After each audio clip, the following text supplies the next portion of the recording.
අපි හැමෝම හිතාගෙන ඉන්නේ මේ ලැබුණු මනුස්ස ජීවිතය අහම්බෙන් ලැබුණු දෙයක් කියලා.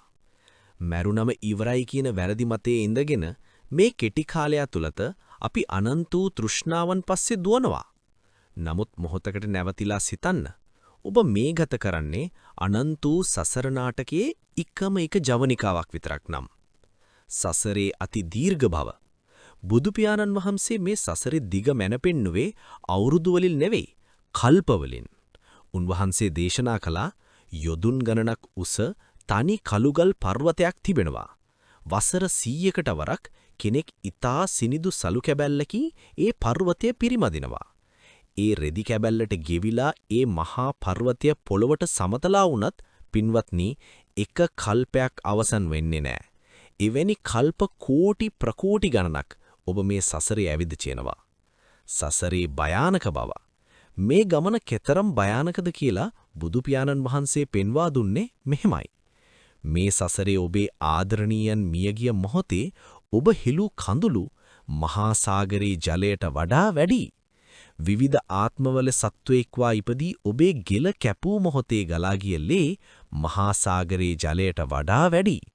මේ මහා පොළවේ අංගලක ඉඩක් නැහැ ඔබේ සිරුරක් මීට පෙර වලලනු ලැබූ නැති තැනක්.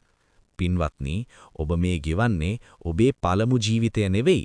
නැවත නැවතත් රඟපාමින් පැමිණි විඩටපත් වූ ගමනක තවත් එක නවාතැනක් පමණයි. විඥානයේ ගලා යාම. බොහෝ දෙනෙක් අහනවා ආත්මයක් නැත්තම් ඊළඟ ආත්මයට යන්නේ කවුද කියලා. ඒ හරියට එක් ඉටිපන්දමකින් තවත් ඉටිපන්දමක් දැල්වීම වගේයි. පරණ ඉටිපන්දමේ ගින්දරම නෙවෙයි අලුත් එකට ගියේ. නමුත් අලුත් එක දැල්වුනේ පරණ එක නිසයි. නහිසෝ නච අන්‍යෝ. ඒ පුද්ගලයාම නොවේයි, වෙන කෙනෙකුත් නොවේයි. ඔබේ කර්ම ශක්තිය නැමැති දත්ත ප්‍රවාහය දිගින් දිගටම ගලා යනවා. මනුෂ්‍ය ජීවිතයේ දුර්ලභ බව. මනුෂ්‍යත්වයක් ලැබීම කන කැස්වෑවා විය සිදුරෙන් අහස බලනවා වගේ ඊටාම දුර්ලභ කරුණක්. බහුතරයක් සත්වයින් මරණින් මතු යන්නේ සතර අපායටයි. තිරිසන් ලෝකයක, പ്രേත ලෝකයක ඉපදුනොත් ඔබට ධර්මය තේරුම් ගන්න බෑ. ඒ නිසා පින්වත්නි, මේ ලැබුණු මනුස්ස ජීවිතය කාන්තාරයකදී හමුණු එක වතුර බින්දක් වගේ අගය කරන්න. මෙය මැරිලා ඉපදින කතාවක් නෙවෙයි, නැවත නැවතත් මැරිමින් විඳවන කතාවක්. මේ භයානක සසර චක්‍රයෙන් මිදෙන්නට ඇති එකම මඟ නිවන පමණයි. ධර්මය අවබෝධ කරගන්නා තැනැත්තියාට පමණයි මේ සසර බැමී වලින් නිදහස් විය හැක්කේ.